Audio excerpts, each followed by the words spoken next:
Good evening and welcome to Mission 2016. My name is Josephine Frimpong. Tonight, we'll focus on women representation and empowerment. Our first story, the Executive Director of Abantu for Development, Dr. Rose Mensah-Kutting, has called for the quick passage of the Affirmative Action Bill into law, saying that it is the only way gender parity in Ghana can be achieved. She added that government's efforts in promoting women's rights will be incomplete without the passage of the bill.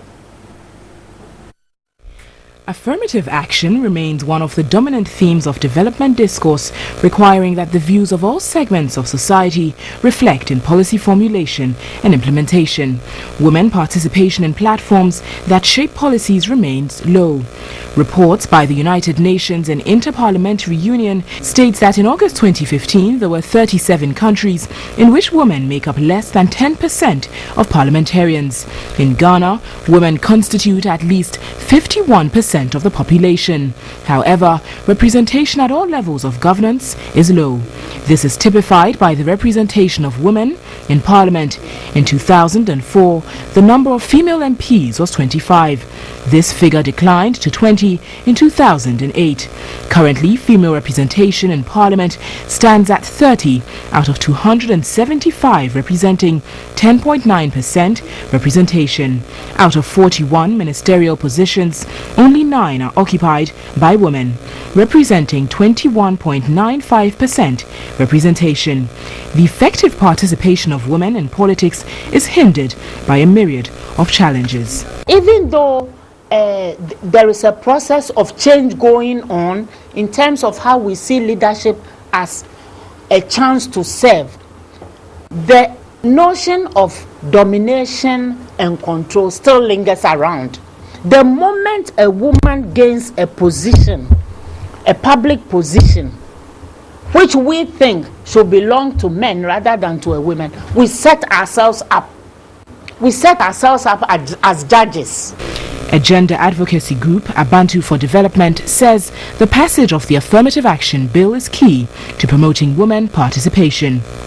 The promises that you have made outside to ensure women's full participation, just make them applicable to us in Ghana and put important policies and legislations in place that will make it easy for us to implement those promises. All we are saying is calling for the immediate passage of the Affirmative Action Bill into law. Deputy Convener of Women's Manifesto Coalition of Abantu, Ajwa Bame, laments low representation of women greatly affects inclusive development in the country. When there are women in positions of decision making, they are better able to articulate our needs. They are better able to propose solutions to those needs.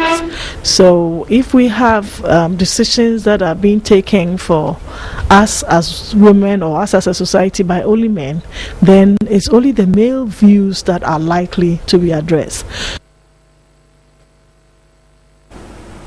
We are still on women employment, and some women in Kwachi East District of the Volta region say effective implementation and social intervention policies is key to enhancing women economic empowerment. My colleague Nana Kwekwadria has more on the story. Development intervention remains a critical theme in development discourse as inequalities continue to exist between men and women.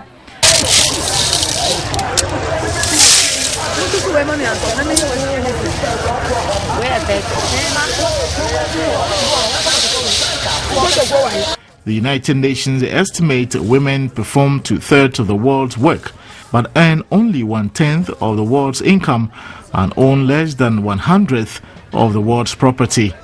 The Women's Manifesto reinforces the poor state of women's socio-economic status, highlighting disadvantages including land, labor, credit, and agricultural technologies. Direct economic status of women is typified by women in deprived communities who tirelessly work to cater for the needs of their families.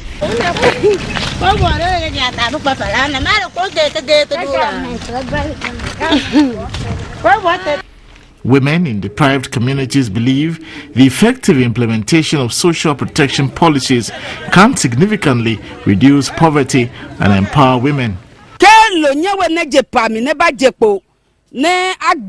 If we don't get enough fish from the river, women here are not able to make ends meet to take care of their families. We need support. They keep telling us the same stories. Policymakers do not really support women in this community. Governance expert Dr. Eric Odro-Osai intimates women in deprived communities can be agents of development if social protection interventions are tailored to meet their needs. Our social protection system is not working. So I need the political parties and government to come out with a national social protection system that would protect such vulnerable people. It is not their doing to find themselves in that situation. And that is why the social protection system is required to categorize them into various compartments to design an appropriate intervention that would help them come up from their poverty levels. You go to a village and when you give somebody 1 cedi, the person will thank you for 3 days. That is the kind of system we live in. Dr. Osai cautioned that policy formulation and implementation of social intervention policies can help bridge the inequality gap if they are devoid of politics. We should not politicize it, because if you politicize it, you get the people suffering and you don't make any impact. The social protection system must be general. It must be designed in such a way that people who benefit from the system must be average Ghanaians. The criteria should be that you should be a Ghanaian who is suffering. It is not that a Ghanaian who belongs to a particular political party. That has been the challenge of our country. Politicizing almost every single thing. And if you politicize social protection intervention, what it then means is that you target certain people and you leave some people out. Experts believe if social protection interventions were adequately designed and implemented, it would contribute to socio-economic development and also narrow the inequality gap in the country. So do share with us your views on these stories on our various social media platforms, Facebook, Twitter, and News on TV3. That's how we wrap up for Mission for this week. Join us next week, Friday, Saturday, and Sunday. Many thanks for watching. My name is Josephine Frempong.